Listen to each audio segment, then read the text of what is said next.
Hello बच्चों, नमस्कार। कैसे हैं आप लोग? आशा करता हूँ आप सब बहुत ही अच्छे होंगे और बहुत ही जबरदस्त होंगे बच्चों। तो जैसे कि बच्चों आप सबको पता ही है कि क्लास 10th का ठीक है बोर्ड एग्जाम चल रहे हैं, जिसमें 28 फरवरी को आपका हिंदी का एग्जाम हुआ है और अब से लेकर यानी आज से लेकर 9 तारीख तक आपको छुट्टी मिली है। उसके बाद 10th को आपका मैथमेटिक्स का एग्जाम है।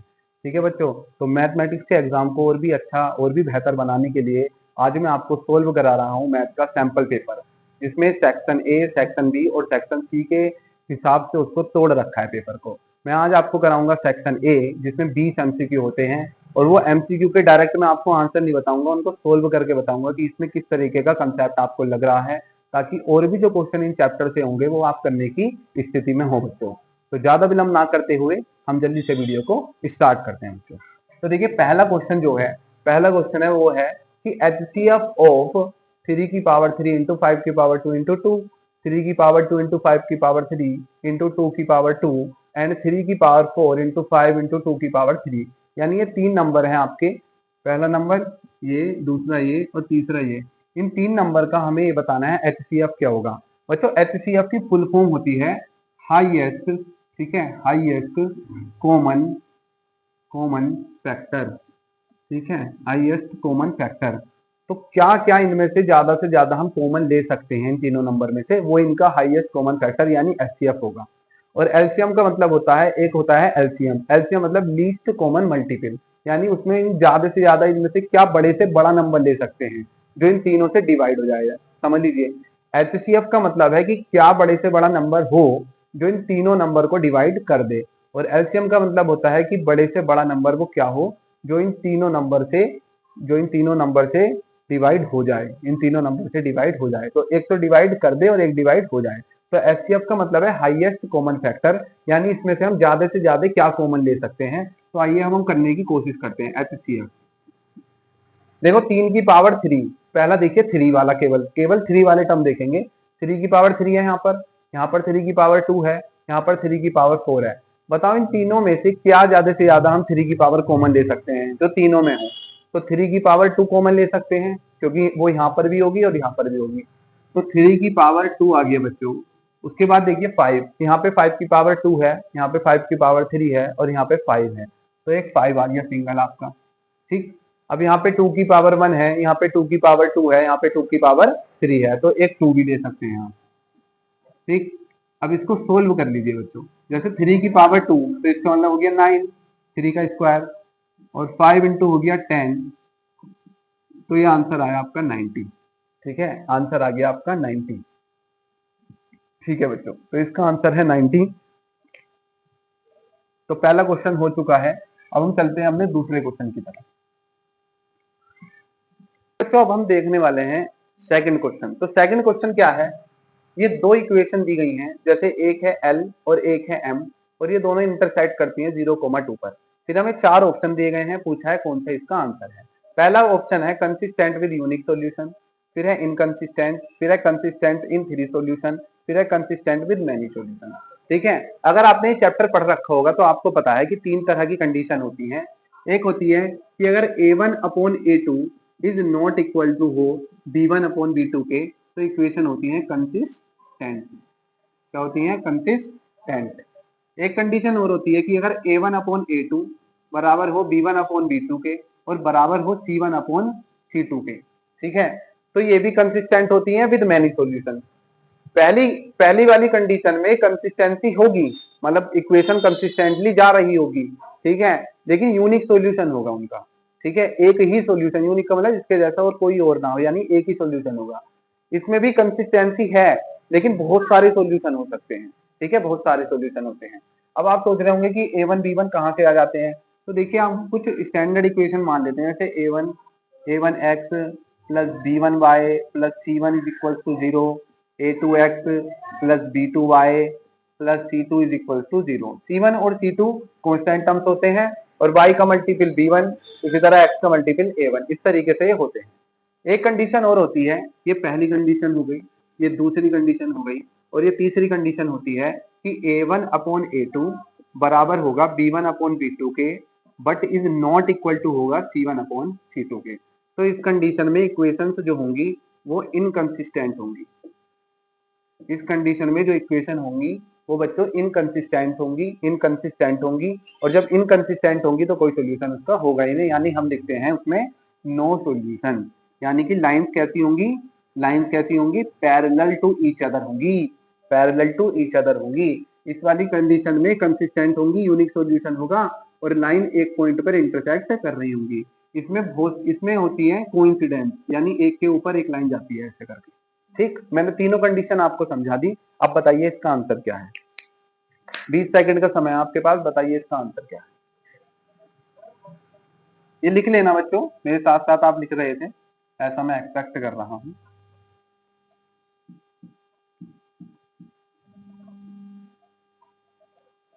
तो इसका आंसर है बच्चों ए। ठीक है, कंसिस्टेंट विद यूनिक सॉल्यूशन। देखिए एक लाइन एल है, एक लाइन एम है। अब बताइए ये एक पॉइंट पर ही तो इंटरसेक्ट कर रही है, उसके बाद तो ये कहीं नहीं मिलेंगी ना, ये ऐसे जाती जा रही है, ये ऐसे जाती है, ऐसे जाती जा रही है लाइन ऐसे। तो इसका आंसर है ए, इसका आंसर है ए।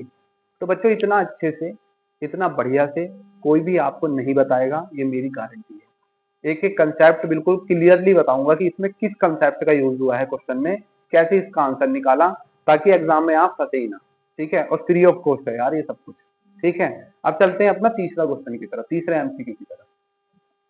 तो बच्चों अब हम देखते हैं अपना थर्ड क्वेश्चन क्या है ये। देखिए ये है क्वाड्रेटिक इक्वेशन पर। क्वाड्रेटिक इक्वेशन आपका 4th चैप्टर है, उसमें क्वेश्चन दिया गया है कि बताइए कि k x square minus 5x plus 1 is equal to 0, ये जो इक्वेशन है, ठीक है, does not have a real solution is, यानी कि के की किस वैल्यू के लिए ये जो क्वाड्रेटिक इक्वेशन है does not have a real roots या रियल सॉल्यूशन, यानी इस इक्वेशन के रियल सॉल्यूशन नहीं होंगे के की किस वैल्यू के लिए।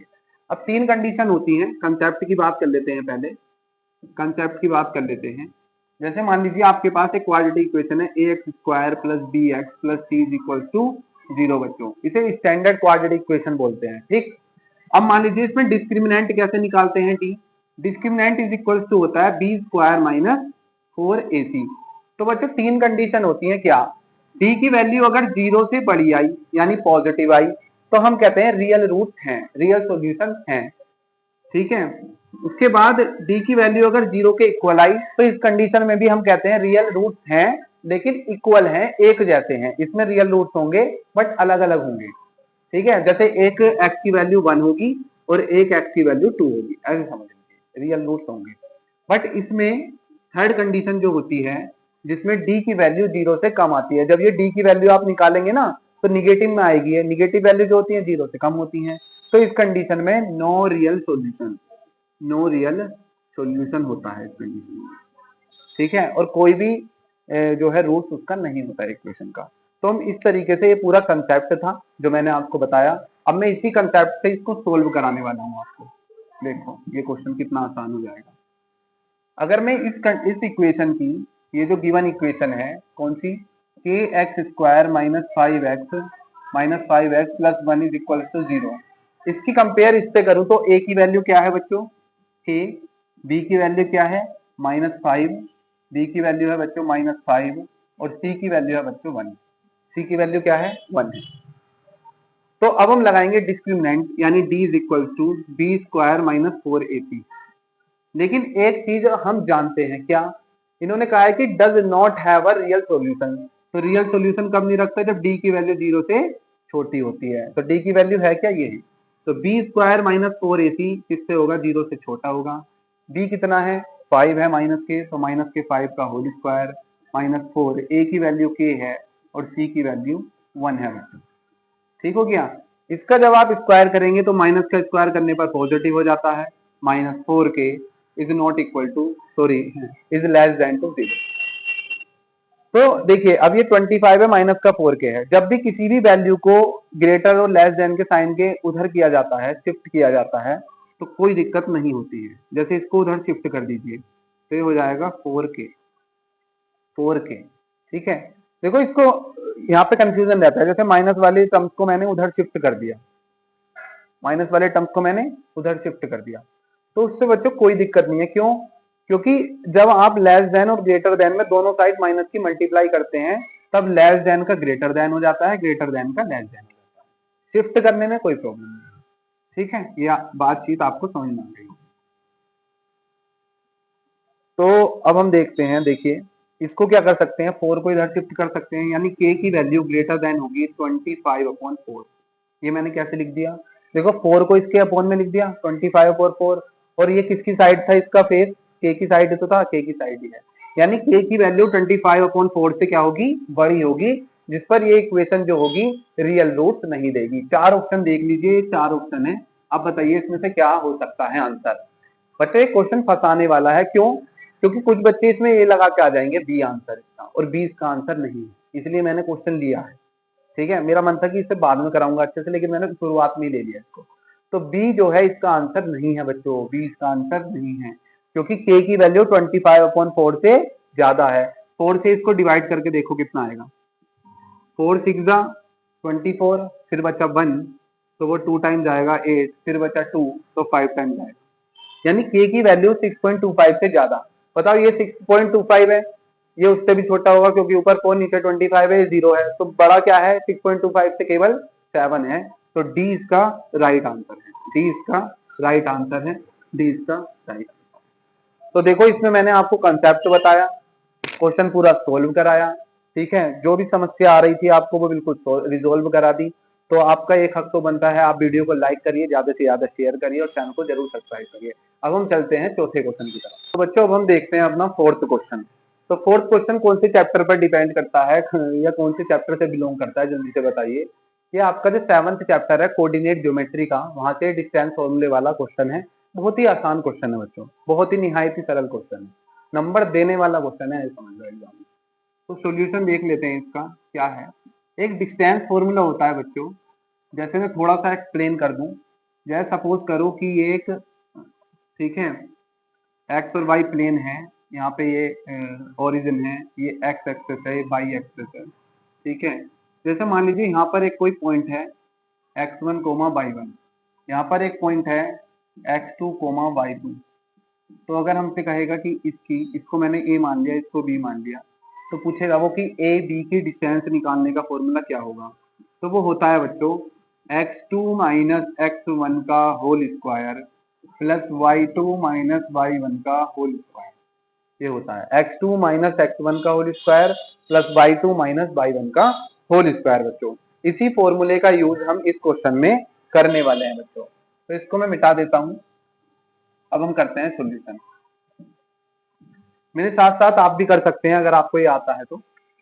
सॉल्यूशन देख लेते हैं क्या है। ए बी की, इसको मैंने ए बी मान लिया, ये पॉइंट एक ए बी पॉइंट है, और एक है माइनस ए कोमा माइनस बी, ठीक है। इसको चलो हमने क्या मान लिया, पी मान लिया, और इसको क्यू मान लिया। तो पी क्यू की डिस्टेंस निकालने के लिए फॉर्मूला क्या होता है, फॉर्मूला ले रखा x2 माइनस x1 का whole square plus y2 minus y1 का होल स्क्वायर। अब दिक्कत कहाँ आती है, बच्चों को x1 x2 y2 y1 पता ही नहीं होते हैं। तो भाई साहब ये x1 है a, y1 है b, x2 है माइनस ए, और y2 है माइनस बी। ऐसा आप एग्जाम में भी कर सकते हैं, बहुत आराम आराम से पेंसिल से लिख लो, बाद में मिटा दो, ठीक। तो फॉर्मूला लगाओ अब x2 माइनस x1, x2 कितना है माइनस ए, x1 कितना है, बीच में माइनस आता है तो ये भी माइनस ए हो गया का होल स्क्वायर, ठीक, प्लस y2 माइनस y1, तो माइनस बी का होल स्क्वायर। बताओ माइनस ए और माइनस ए कितना हो जाएगा, माइनस 2a, तो माइनस 2a का होल स्क्वायर, माइनस बी और माइनस बी कितना हो जाएगा, माइनस 2b, माइनस 2b का होल स्क्वायर, ठीक है। इसको ओपन कर लो, कितना हो गया 4a square plus 4b square, ठीक है बच्चों।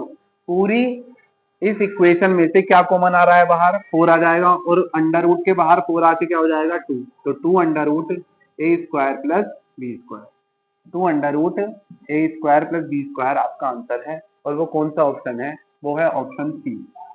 Option C is the right answer of this question. तो ये क्वेश्चन फोर्थ आपका हो जाता है बच्चों। अब हम चलते हैं अपने नेक्स्ट क्वेश्चन, क्वेश्चन 5 की। तो आइए बच्चों देखते हैं क्वेश्चन नंबर 5 की तरफ। तो क्वेश्चन नंबर 5 देखकर आप समझ गए होंगे कौन से चैप्टर से है ये, सर्कल वाले चैप्टर से है, टेंजेंट जिसमें होती है स्पर्शरेखा, ठीक है। तो एक सर्कल दिया हुआ है हमें, और उसमें दिया क्या क्या है देखिए, पहले मैं बताता हूँ। सर्कल है तो एक पी क्यू इसकी टेंजेंट है, और पी आर दूसरी टेंजेंट है। गिवन में मैंने लिख दिया P Q and P R tangent, और एंगल क्यू पी आर कितना है 35 डिग्री है बच्चों। हमें फाइंड क्या करना है, हमें फाइंड करना है क्यू ओ आर, यानी हमें ये वाला एंगल निकालना है, ये वाला एंगल। ठीक है, तो बहुत आसान है। क्या है सॉल्यूशन से पहले मैं आपको एक चीज बता देता हूँ कंसेप्ट। जैसे मान लीजिए एक सर्कल है, उसकी ये टेंजेंट है और ये सेंटर है। सेंटर से टेंजेंट पर एक परपेंडिकुलर डाला जाता है जिसे कहते हैं हम रेडियस। ये ओ है, ये आर है, समझ लो ये पी क्यू है। तो अगर एक सर्कल ओ है, सॉरी एक सर्कल है जिसका सेंटर ओ है, उससे एक टेंजेंट जाती है पी क्यू और ओ आर रेडियस है, तो बच्चों ओ आर जो रेडियस होती है इस पर परपेंडिकुलर होती है। ओ आर जो रेडियस होती है वो इस पर परपेंडिकुलर होती है। इसी चीज का, इसी थ्योरम का हम इसमें यूज करने वाले हैं। देखिए ओ क्यू क्या है, रेडियस है और इस पर परपेंडिकुलर होगी पी क्यू पर, तो ये एंगल कितने डिग्री का हो गया 90 डिग्री का। लिख देता हूं मैं 90 डिग्री। इसी तरह ओ आर क्या है, एक ओ आर क्या है, एक रेडियस है, और पी आर पर क्या होगी वो परपेंडिकुलर यानी 90 डिग्री। ठीक हो गया। अब हमें क्या करना है, हमें क्यू ओ आर का एंगल निकालना है। बहुत ही आसान क्वेश्चन ये हो जाता है।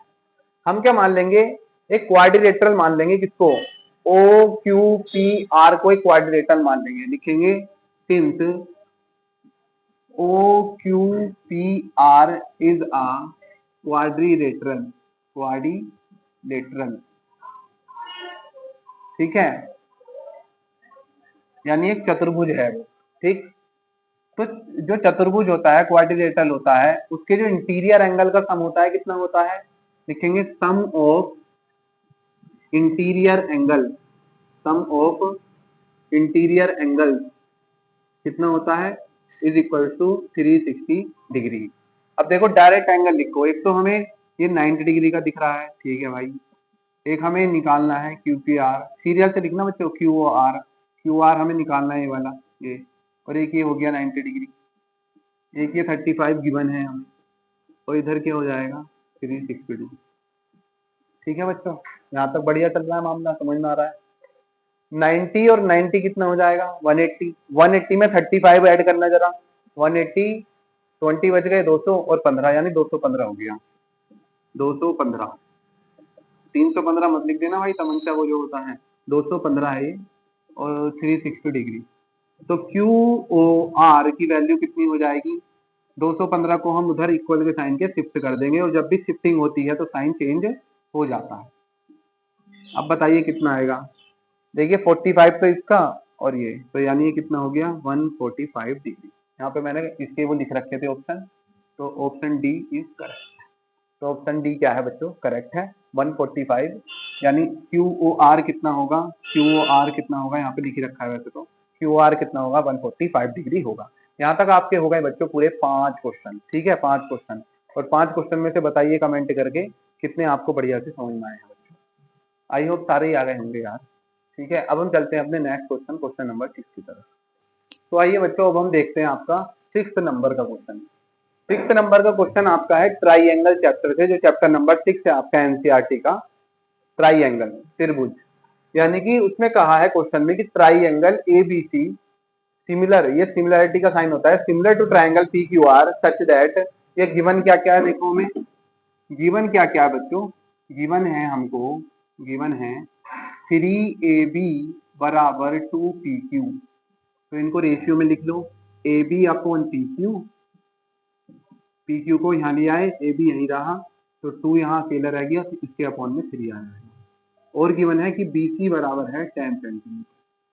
ठीक है, देखो डायग्राम वायग्राम कुछ बनाने की जरूरत नहीं है, क्योंकि एक मार्क्स का क्वेश्चन आएगा एग्जाम में, PYQ सॉरी MCQ, उसमें 1 या 2 का आ जाएगा हद से हद। तो इतना टाइम लगाने की जरूरत नहीं होती उसमें कि आप डायग्राम बनाए, सब कुछ बनाए। ठीक है, तो समझ लो इसको अच्छे से बच्चों।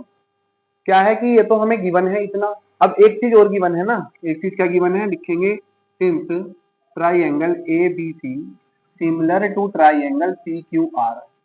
लेकिन मैंने आपसे क्या कह रखा है भाई, मैंने आपसे कह रखा है कि कंसेप्ट जरूर बताएंगे, बिना कंसेप्ट के क्वेश्चन नहीं कराएंगे। तो दो ट्राइएंगल ABC और दूसरा PQR, ये एक दूसरे के सिमिलर होते हैं तो क्या होता है। ठीक है, सिमिलर होने की कंडीशन बता देते हैं। जैसे AB, इसकी AB साइड तो इसकी PQ साइड, इक्वल हो जाए इसकी AC साइड और PR साइड की, इसकी AC और इसकी PR, इनका रेशियो इक्वल हो जाए BC और QR के। तो बाई एस एस से ट्राइंगल सिमिलर हो जाते हैं। इसी तरह दो एंगल इक्वल हो जाए, जैसे A बराबर हो जाए P के, B बराबर हो जाए Q के, तो बाई ए, क्योंकि जिस भी ट्राइंगल के अगर दो ट्राइंगल के दो एंगल सिमिलर हैं, इक्वल हैं, तो तीसरा अपने आप ही इक्वल हो जाता है। ठीक है, तो चाहे ट्रिपल ए लगाओ चाहे डबल ए लगाओ, एक कंडीशन और होती है SAS। जैसे दो साइड ले ली मैंने, AB अपॉन PQ और BC अपॉन QR। ठीक है, AB अपॉन PQ और BC अपॉन QR, तो इनके बीच में जो एंगल है, इनके बीच में जो एंगल है वो इक्वल होने चाहिए। जैसे एंगल B बराबर एंगल Q, तब प्रॉपर्टी लगती है आपकी बाई SAS, और ये दोनों ट्राइंगल बच्चों सिमिलर हो जाते हैं। ये तो हुआ सिमिलैरिटी का कंसेप्ट। और क्या होता है इसमें सब पढ़ा देंगे यार, आज टेंशन की बात नहीं है, एग्जाम आपका बहुत बेहतरीन होने वाला है। ठीक है, देखो बाई CPST, जैसे जब हमें दिया होता है, यहीं पर लिख देता हूं, जब हमें ये दिया होता है तो हम लिखते हैं बाई CPST। भैया ये क्या है? ये है corresponding parts of similar triangle, congruent similar triangle.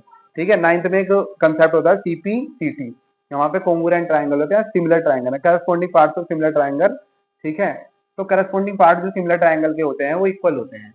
जैसे इसकी AB साइड बराबर होगी PQ साइड के, बराबर नहीं अपॉन में रेशियो होगा। जैसे AB अपॉन PQ का रेशियो बराबर होगा, AB और PQ हो गया BC और QR, BC अपॉन QR के। ये आपको ध्यान रखना होता है कि जब भी आप सिमिलर लिखें तो ऑर्डर में लिखें, जैसे ये जिस ट्राइंगल जिस ऑर्डर में है दूसरा ट्राइंगल भी उसी ऑर्डर में हो। और क्या इक्वल हो सकता है? AC अपॉन PR के, ये तीनों साइड इक्वल हो सकती हैं, साइड का रेशियो, और तीनों एंगल इक्वल हो सकते हैं। एंगल A बराबर P, एंगल B बराबर एंगल Q, और एंगल C बराबर एंगल R।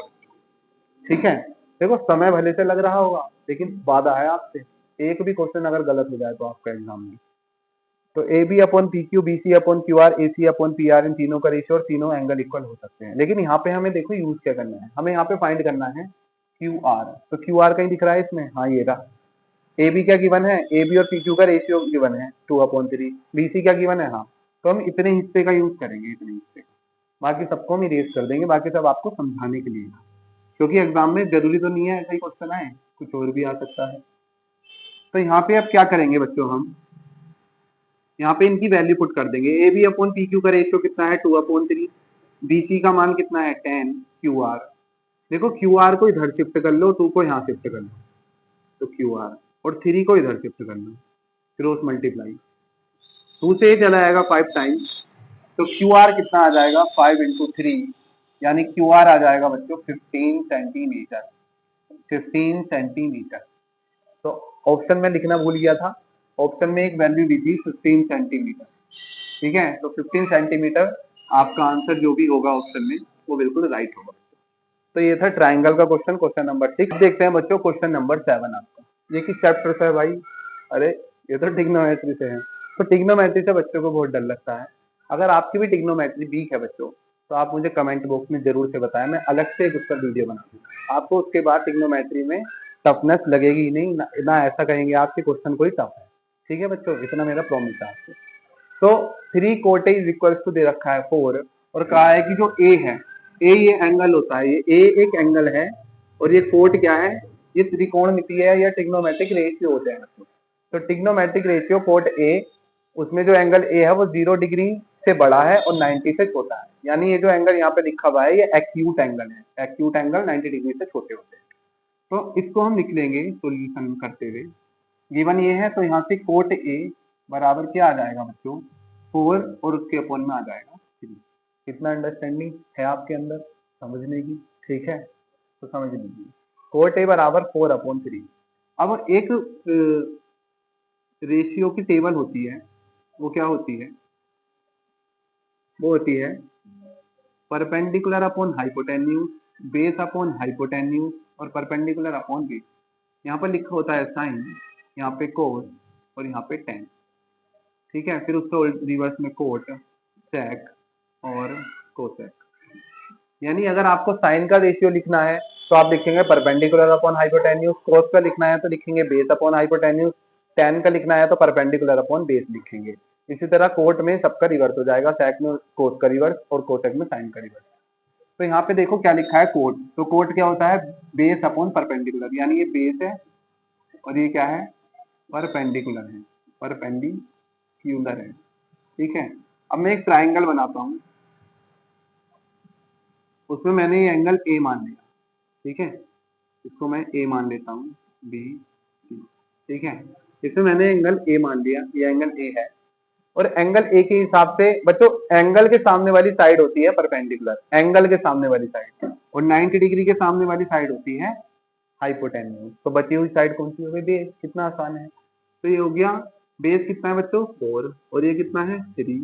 तो ये ट्रिपलेट होती है बच्चों। जैसे अब इसमें आपको ध्यान क्या आ रहा होगा कि हम एबीसी ट्राइंगल में फटाफट क्या लगा दें, पीजीटी लगा दें। लेकिन ट्रिपलेट अगर आपने याद कर ली तो ट्रिपलेट क्या होती है, जैसे अगर परपेंडिकुलर 3 है, बेस 4 है, तो हाइपोटेन्यूज हमेशा 5 होगा।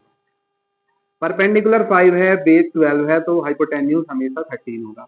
परपेंडिकुलर 7 है, बेस 24 है, तो हाइपोटेन्यूज हमेशा 25 होगा।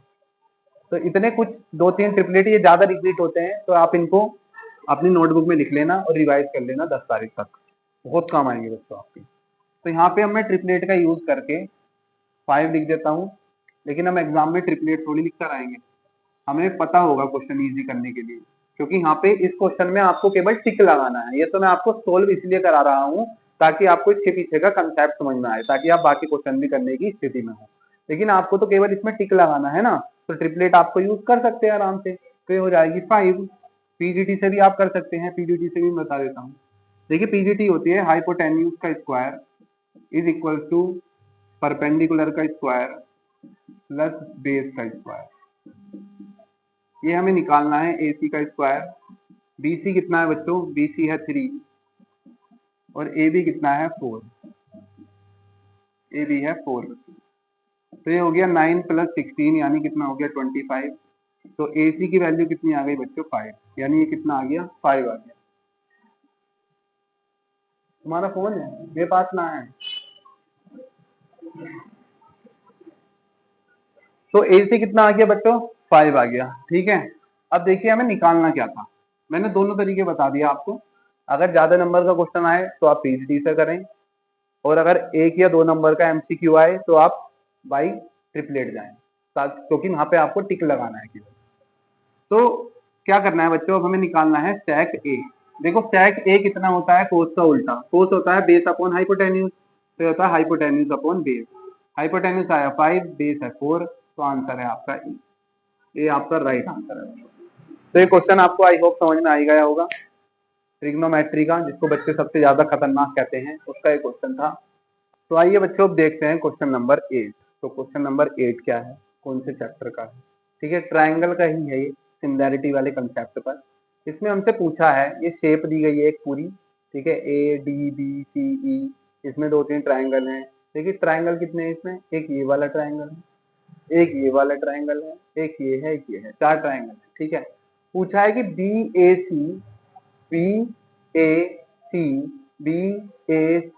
किसके सिमिलर है, किसके सिमिलर है ये बताना है। ये जो ट्राइंगल BAC है, ये BAC है, BAC ये किसके सिमिलर है ट्राइंगल, ट्राइंगल BAC किसके सिमिलर है, ऑप्शन में आपको बताना है किसके सिमिलर है। ठीक है, तो देखो अब हम देखते हैं, मैंने आपको बताया 4 ट्राइंगल हैं। पहले छोटे वाले ट्राइंगल देख लो, छोटे वाले ट्राइंगल, क्या छोटे वाले ट्राइंगल के सिमिलर है क्या। अच्छा ये इसमें 90 है, इसमें ये 90 है, ठीक है, और तो कुछ पता ही नहीं चल रहा। इसमें ये 90 है, इसमें ये 90 है, और भैया और कुछ पता नहीं चल रहा। तो अब देखते हैं ये बड़ा वाला ट्राइंगल, एक ये ट्राइंगल और एक ये वाला ट्राइंगल, ये मैंने अलग से बना दिया, ये है EAD। ठीक है, EAD और BAC। तो बच्चों देखो BAC के अंदर, BAC के अंदर कौन सा ट्राइंगल, देखो इससे पहले वाला जो एक क्वेश्चन था अभी, उसमें मैंने सिमिलैरिटी के आपको क्राइटेरिया बताई दिए थे।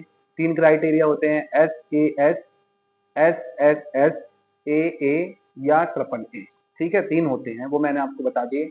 अब आप मुझे खुद देख के बताएंगे जैसे इस वाले ट्राइंगल में एंगल जो सी है हम लिख देते हैं in triangle B A C and triangle E A D में, ई ए डी में क्या क्या सिमिलैरिटी है? एक तो जो एंगल सी है और इसका जो एंगल डी है वो दोनों कितने डिग्री के हैं बच्चों? 90 डिग्री के। और क्या सिमिलैरिटी है? इसमें भी एंगल ए है और इसमें भी एंगल ए है। ये दोनों कैसे हो गए बच्चों? Common angle. ये हो गए कॉमन भाई, कॉमन हो गए, ठीक, कॉमन एंगल हो गए। तो मैंने बताया जब किसी भी ट्राइंगल में दो एंगल इक्वल हो जाते हैं तो तीसरा ऑटोमेटिक इक्वल हो जाता है। तो यहाँ पे लिख देंगे by A similarity criteria triangle B A C similar to triangle E A D. अब मैं एक बात और बता दूं बच्चों आपसे इस क्वेश्चन के लिए। देखो इस क्वेश्चन में फंसाने के लिए ना आपको ए ई डी भी लिख रखा है। जो मैंने आपको बताया था ना क्रम का कितना बड़ा, सीरियल का कितना बड़ा रोल पड़ता है कि ट्राइंगल को सिमिलर हमें सीरियल वाइज लिखना है। जैसे बी ए सी लिख रहा है, ये ई ए डी लिखना है, इसका कितना बड़ा रोल है। देखो ए ई डी क्यों नहीं होगा? कुछ बच्चे सोच लेंगे ए ई डी भी तो सही है, क्यों नहीं होगा? देखो हमने इतना तो कर दिया, अब यहाँ से चेक करो। देखो एंगल बी एंगल ई के बराबर है, हाँ वो हमने देखा नहीं है मैंने, लेकिन बता दिया तीसरा एंगल ऑटोमेटिक इक्वल होता है। एंगल ए के बराबर है, हाँ भाई वो तो कॉमन है। एंगल सी एंगल डी के बराबर है, ठीक। अब इसकी कंपेयर इससे करो, क्या एंगल बी एंगल ए के बराबर है? क्या नहीं है भाई, इसलिए ये ऑप्शन नहीं होगा, ये ऑप्शन नहीं होगा, ये होगा। तो ये हमने आपको अंदर की बात बता दी जिसमें बच्चे फंस जाते हैं। अब आप नहीं फंसेंगे। तो अब देखते हैं क्वेश्चन नंबर 9। ये भी कौन से चैप्टर से है? ये भी रियल नंबर, यानी कि आपका जो फर्स्ट चैप्टर है उससे है। नंबर सिस्टम एक यूनिट है, उससे रियल नंबर आता है। तो नंबर सिस्टम वाले चैप्टर से है। जैसे पहले जो क्वेश्चन कराया था उसमें कुछ 3 नंबर दिए गए थे फैक्टर की फॉर्म में और पूछा था एचसीएफ क्या होगा। वहां पे अलग कंसेप्ट था एचसीएफ और एलसीएम का। यहाँ पे एचसीएफ दिया है और 2 नंबर दिए हैं और पूछा है एलसीएम क्या होगा। बच्चों इसके लिए एक फॉर्मूला होता है, ठीक है, इसके लिए एक फॉर्मूला होता है। पहले लिख लेते हैं एचसीएफ कितना है? 21 पहला नंबर, ठीक है। फर्स्ट नंबर कौन सा है? 420। 420 अब आपको नहीं करनी है, ठीक है। 420 का मतलब जानते हो? 420 का मतलब इधर उधर की बातें करना, किसी के साथ छल कपट करना, तो ये सब आपको नहीं करना है। 9 दिन बिल्कुल संत की तरह रहना है आपको, तभी आपका एग्जाम बढ़िया जाएगा। तो फर्स्ट 420 और सेकंड, ठीक है, सेकंड कौन सा है? 189। हमें फाइंड क्या करना है? एलसीएम। तो एक फॉर्मूला याद रखेंगे, थोड़ा सा तो याद रख सकते हैं। फॉर्मूला है कि नंबर का प्रोडक्ट, जैसे फर्स्ट नंबर और सेकंड नंबर का प्रोडक्ट बच्चों इक्वल होता है प्रोडक्ट ऑफ एचसीएफ और एलसीएम, ठीक है। दोनों नंबर का प्रोडक्ट इक्वल होता है एचसीएफ और एलसीएम के। अब पहला नंबर है 420, दूसरा नंबर है 189, एचसीएफ है 21 और एलसीएम हमें निकालना है, ठीक है। 21 को कहाँ ले जाएंगे? अपॉन में, तो इसको रिवर्स करके लिख देंगे ऐसे 420 इंटू 189 अपॉन 21। अब देखो ये किसी ना किसी से तो कट रहे होंगे, ठीक है। जैसे ये 2 से कटेगा नंबर? नहीं। ये कटेगा? कट जाएगा। ये नहीं कटेगा। 3 से, देखो 3 से कटने का एक रूल होता है, अगर हम सारे नंबर का सम करें, ठीक है, 2 और 1 3 और इसका सम करो 1 और 8 9 और 9 और 18, तो जो आ रहा है सम करके अगर वो 3 से डिविजिबल है तो पूरा नंबर 3 से डिविजिबल है, ठीक है। हमारा नोनू आ गया, नोनू आओ, हेलो कर दो सबको, हेलो कर दो, हेलो इधर, राम राम कर दो, पूछ लो कैसी चल रही है तैयारी? हाँ नहीं पूछ रहे? ठीक है, मैं पढ़ा लूं? ठीक है, तुम यहाँ पे देखो बैठ के इसमें।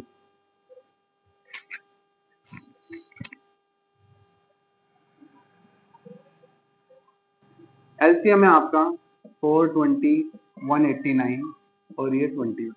ये 3 से घटता 7 टाइम्स, ये 3 से आएगा, 3 6 जा 18, 3 3 जा 9, 7 से घटेगा, 7 9 जा 63।